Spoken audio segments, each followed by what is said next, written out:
नमस्ते दोस्तों, आज हम इस वीडियो में आपको बताने वाले हैं रोमन साम्राज्य का गणतंत्र काल, साम्राज्य काल और रोम में संकट काल। अपने हमारा रोम का राजनीतिक इतिहास का वीडियो देखा होगा। अगर नहीं देखा है तो आई बटन पे क्लिक करके जरूर देखिएगा। ये इस वीडियो का दूसरा भाग है। तो चलिए शुरुआत करते हैं। गणतंत्र काल। इस व्यवस्था में राजा की बजाय 2 मजिस्ट्रेट और कौंसल नियुक्त किए जाते थे।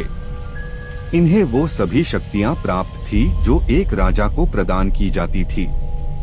इनका चयन 1 वर्ष के लिए होता था और ये चुनाव सीधे जनता द्वारा किया जाता था।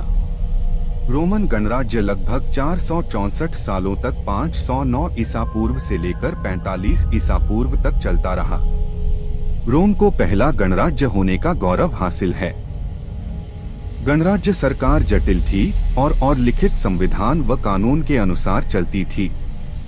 जैसे आज लोकतंत्र है, उसी प्रकार उस समय भी सरकार के विभिन्न अंगों मध्य शक्तियों के संतुलन बनाया गया था। साम्राज्य काल। साम्राज्य काल की शुरुआत जूलियस सीजर के समय हुई थी, जब उसने 45 में रोम गणराज्य की शक्तियों को अपने अधिकार में कर लिया था, स्वयं को एक तानाशाह के रूप में घोषित कर दिया। इसके बाद उसके उत्तराधिकारी, जिसका ऑगस्टस ऑगस्टस था, वो रोम साम्राज्य का पहला शासक बना। रोमन साम्राज्य को रोमन गणराज्य का परवर्ती माना जाता है। बता दें कि जब जूलियस सीजर की सभी संतानों को ऑक्टेवियस द्वारा मारने के बाद मार्क अंटोनी को भी हरा दिया, तो मार्क ने आत्महत्या कर ली थी, जिसके बाद रोमन सीनेट द्वारा ओक्टावियस को ऑगस्टस का नाम दिया गया था, जो आगे चलकर ऑगस्टस सीजर के नाम से प्रथम शासक बना। बाद में सीजर एक पारिवारिक नाम की बजाय एक पदवी बन गया। अपनी सीमा तय करने के उद्देश्य से ऑक्टेवियन ऑगस्टस ने इल्लीरिया, मोएसिया, पैनोनिया और जर्मेनिया पर चढ़ाई के आदेश दिए, जिससे डैन्यूब और एल्बे नदी पर सीमा तय की जा सके। जिसका परिणाम ये हुआ कि उत्तर में राइन और डैन्यूब नदियां उसके साम्राज्यों की सीमा बन गईं। टाइबेरियस जूलियस की तीसरी पत्नी की पहली शादी से हुआ पुत्र था, जो ऑगस्टस के बाद शासक के पद पर आसीन हुआ। बताया जाता है कि उसका शासन शांतिपूर्ण था। अगला शासक कैलिगुला था, जिसकी सन 41 में हत्या कर दी गई थी। इसके बाद क्लाउडियस शासक बना और फिर अगला शासक नीरो था, जिसने सन 58 से 63 के बीच पार्थियनों फारसी साम्राज्य के साथ सफलतापूर्वक शांति समझौता कर लिया। हालांकि कुछ समय बाद सन 68 में उसने आत्महत्या कर ली थी, जिसके बाद साल भर तक रोम में अराजकता फैली रही। इसके बाद 69 से 96 तक फ्लाव वंश का शासन रहा। रोम में संकट काल और पतन। फ्लाव वंश के पहले शासक वेस्पेसियन द्वारा अनेक सुधार कार्यक्रम चलाए गए।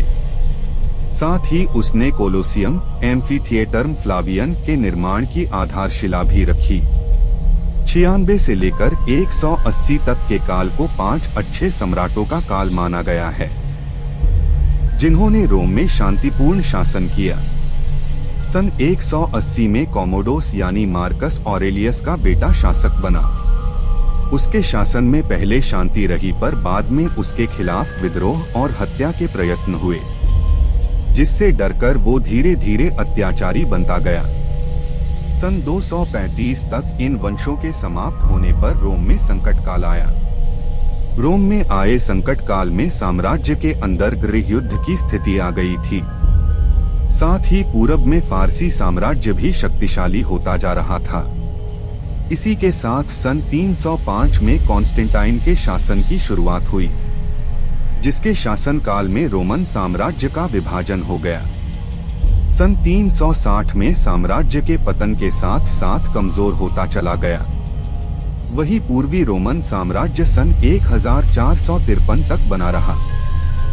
ये था रोमन साम्राज्य का पूर्ण इतिहास। और ऐसे नए नए विषयों पर वीडियो देखने के लिए हमारे साथ जुड़े रहिए और अपने विचार हमारे कमेंट सेक्शन में लिखिए। धन्यवाद।